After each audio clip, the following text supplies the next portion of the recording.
Well, thank you so much. Back in 2007, when I was first running for this office, I had the opportunity to visit Google headquarters in Mountain View in Silicon Valley to discuss ways we could use technology to allow more citizens to participate in their democracy and bring a government built largely in the 20th century into the 21st century. After all, we had already set out to build a new type of campaign, one that used technology to bring people together, and then trusted them with that technology to organize on their own. And the idea was simple. Instead of bringing more people to the campaign, we wanted to bring the campaign to more people and let them determine its course and its nature. If you wanted to make phone calls or knock on doors, you didn't have to come into a field office first. You could just get the information you needed right on your phone and go out there and do it. If you wanted to get your friends involved, then we had the tools to help you connect. And I very much felt that some of the things that we were doing to help us get elected could also be used once we were elected. You know, if you wanted to share your story, we could help you get your story out. And throughout this process, we created one of the most inclusive and one of the most successful campaigns in American history. Now, once we got to Washington, instead of an operation humming with the latest technology, I had to fight really hard just to keep my BlackBerry. And as anyone knows, dealing with the federal government is not always high-tech, and it's not always user-friendly. So over the past 4.5 years, we've worked diligently to change that. Just like we did on that campaign, we started by recruiting some of the smartest people from the private sector to work side by side with some of the smartest people in the public sector to help get it done. So that day that I visited Google, I promised to appoint the nation's first CTO, Chief Technology Officer. And soon after I took office, I did. Today, our Chief Technology Officer, Todd Park, and our Chief Information Officer, Steve Van Rokel, are working with their teams to innovate and apply the best technology to help solve some of our biggest challenges, from creating jobs to reducing healthcare costs to keeping our nation secure. We are the first to confess that progress has not always come quick, and major challenges still remain. But we've made huge swaths of your government more efficient and more transparent and more accountable than ever before. And we've done it by focusing on 3 areas. First, we found ways to deliver the services that citizens expect in smarter, faster, and better ways. So, for example, until recently, when a natural disaster struck, teams from FEMA had to rely exclusively on in-person inspections to figure out which families needed help. Now they analyze satellite and aerial imagery and get housing assistance to areas that need it most more quickly. After Hurricane Sandy, most folks were able to sign up for assistance using FEMA's mobile and web apps, updating and checking the status of their applications. And FEMA agents went door to door in some areas with iPads, helping residents who had lost power and internet access sign up for disaster relief without leaving their homes. So, making sure that we're delivering services better, faster, more efficiently. Second, we've identified new ways to reduce waste and save taxpayers' money. So, for example, just by working to get rid of overlapping IT systems, we've identified more than $2.5 billion in savings across the federal government, and that's just the beginning. I've proposed and signed into law the elimination of dozens of federal programs and cut even more that were either duplicative, not working, or no longer needed, saving billions of dollars a year. And the basic principle is simple. Taxpayers deserve the biggest bang for their buck, especially at a time when budgets are tight and we've got to do a lot more with less. And now anyone can visit WhiteHouse.gov to see your taxpayer receipt. There's a literal receipt that tells you just how and where your tax dollars are being spent. Finally, for the first time in history, we've opened up huge amounts of government data to the American people and put it on the internet for free. At data.gov, you can search through and download more than 75,000 data sets. Data on everything from what different hospitals charge for different procedures, to credit card complaints, to weather and climate measurements.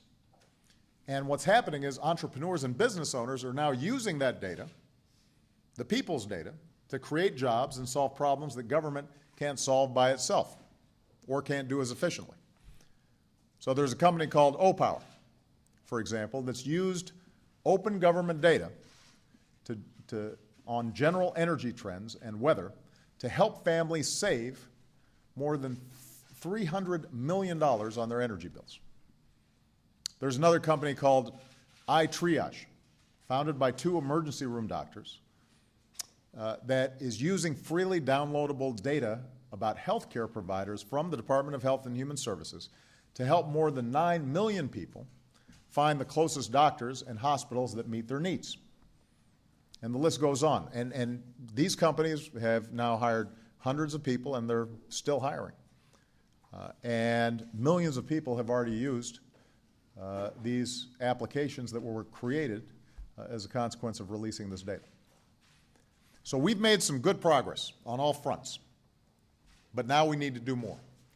So today, I met with all my cabinet, including a number of new cabinet members, some of whom have extraordinary private sector experience, and I directed the cabinet to develop an aggressive management agenda for my second term that delivers a smarter, more innovative, and more accountable government for its citizens.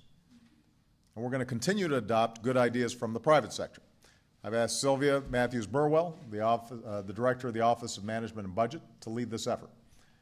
And Sylvia was part of a team at OMB that presided over 3 years of budget surpluses in the 1990s.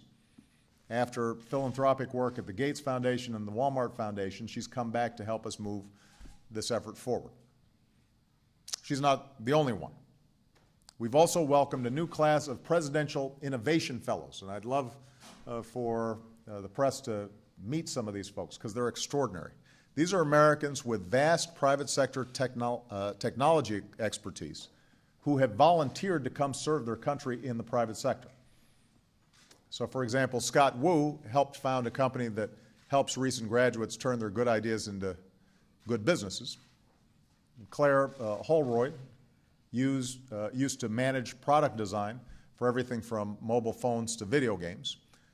Garen Givens founded an innovative shopping site that adapts to your tastes as you browse. And so they and 40 other fellows are taking this private sector expertise and bringing it into the government, making it smarter, making it more user-friendly. Today, for example, many online shopping websites help fill in some of your information so you don't have to enter it every time you log in. As a consequence, we're working on a project called My USA that will save you time by doing the same thing with government forms. And if you're applying for federal benefits, we think you should be able to track the status of your application in real time, just like you can follow location of a package all the way to your doorstep. These are things that are in the pipeline right now. Currently, when our government asks for bids on a project, it's usually written in complicated language with complicated requirements that most people don't understand. We're working to make things simpler so it's easier for more small businesses across the country to bid on projects. And we'll help businesses create more jobs doing work that needs to be done. And by opening up more competition to government contracts, we'll save taxpayers money in the process. We recently relaunched an upgraded, easier healthcare.gov. Beginning October 1st, Americans will be able to log on and comparison shop an array of private health insurance plans side by side, just like you go online and compare the best deal on cars or the best deal on computers. Because you'll finally be part of a new pool with millions of other Americans, insurers will actually want to compete for your business. And we've worked really hard to make these marketplaces user-friendly. So, for example, when the prototype of an application to join the marketplace came in at 21 pages, we rejected it. We said, let's do better. It's now 3 pages long. And by the way, that's a lot shorter than the application you have to fill out for private insurance currently. Last year, I also asked Congress for the authority to reorganize and consolidate the federal bureaucracy. We're doing a lot of this work administratively, but unfortunately, there are still a bunch of rules, a lot of legislation that has poorly designed some of our agencies and forces folks to engage in bureaucratic hoop jumping instead of just going ahead and focusing on mission and delivering good service to our citizens. So what we've asked is, let's clean this up. Let's consolidate it. Almost every president, from Herbert Hoover to Ronald Reagan, had this authority to redesign the federal government, the executive branch, to deliver services better. Just like every business owner seeking to make sure that his or her company keep pace with the times. Currently, we do not have that capacity. And so I'm going to keep on doing what we can administratively, but we sure could use Congress's help, particularly at a time when Congress is saying they want more efficient government. They give a lot of lip service to it. And we're operating under severe fiscal constraints. It makes sense for us to be able to redesign government so that it can deliver on the functions that American people are looking for. We should all want a government that's smarter, quicker, and more responsive to the needs of the American people. Now, the good news is America is full of talented, dedicated public servants who are working really hard every day to uphold the public trust. And those of us who believe that government has a responsibility to guarantee some level of basic security and to make sure everybody gets a fair shot at success, from the entrepreneur who wants to start a business to the workers who will work in that business, we also have a responsibility to make sure that government works. And that's why I'm glad that we've got people like Scott and Claire and Garen and so many other talented, idealistic men and women who've signed up to help us tackle these challenges. That's why we're so proud that Sylvia is going to be heading this up. And I'm going to be asking more people around the country, more inventors and entrepreneurs and visionaries, to sign up to serve. We've got to have the brightest minds to help solve our biggest challenges. And it's a reminder that in this democracy, we, the people, recognize that this government belongs to us, and it's up to each of us and every one of us to make it work better. We can't just stand on the sidelines. We can't take comfort in just being cynical. We all have a stake in government success because the government is us, and we're doing things right. When we're tracking weather more effectively, that saves lives for folks who are in the path of a tornado. When we're delivering effectively data on improved healthcare choices, that's going to save lives and reduce costs. And we've got the potential to do so much better than we're doing right now, but we're going to need the help of the private sector, the non-for-profits. Most of all, we want to make sure that we're empowering some of the folks who are sitting here today to make sure that they can deliver on the kind of 21st century government that the American people want. So thank you very much, everybody. Keep up the good work.